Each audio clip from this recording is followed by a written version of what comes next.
السلام عليكم ورحمة الله وبركاته. مشاهدي قناة تجربة الزوجة رجالة.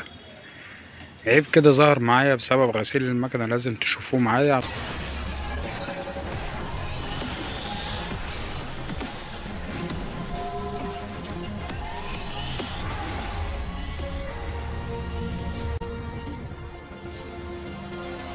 يا جدعان بالله عليكم، اللي بيغسل المكنة بالمسدس ما يحاولش يجيب مية ناحية العداد ولا الضفيرة ولا الحتة دي خالص.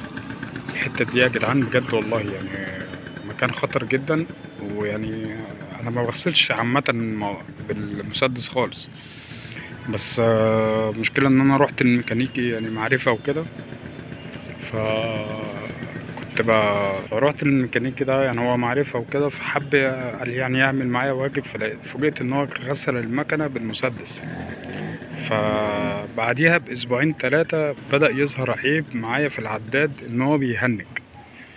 يعني بصوا، يعني لو تلاحظوا، بص المكنة واقفة اهي مدورة ومنورة اهيت. بص العداد بيثبت على الغيار وبيثبت على السرعة. يعني بعد ما بالظبط مثلا، يعني أنا ممشي مثلا حوالي 50 متر ولا حاجة، يروح ثابت كده على السرعة اللي أنا ماشي عليها، سواء بقى جت 5 10 20 السرعة بتاعتي 30، يروح ثابت كده ويثبت على الغيار اللي هو عليه. دي مشكلة بسبب ان المية بتخش جوه العداد. فالحمد لله الحمد لله ان أنا بقى يعني الكلام دوت، انا خلاص انا داخل المكنة معايا، داخل على الحمد لله 3 سنين اهوت. ولسه ظاهر العيب ده من حوالي شهر كده تقريبا.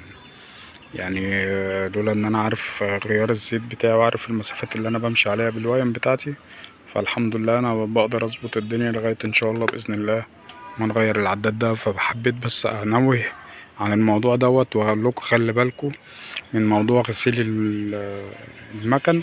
وان شاء الله هعمل لكم فيديو صغير كده برضو عن الاماكن اللي تغسل المكنه وتغسلها ازاي ان شاء الله. متنسونيش في اللايك، ويشرفني اشتراككم في القناه، واشوفكم في فيديو جديد ان شاء الله.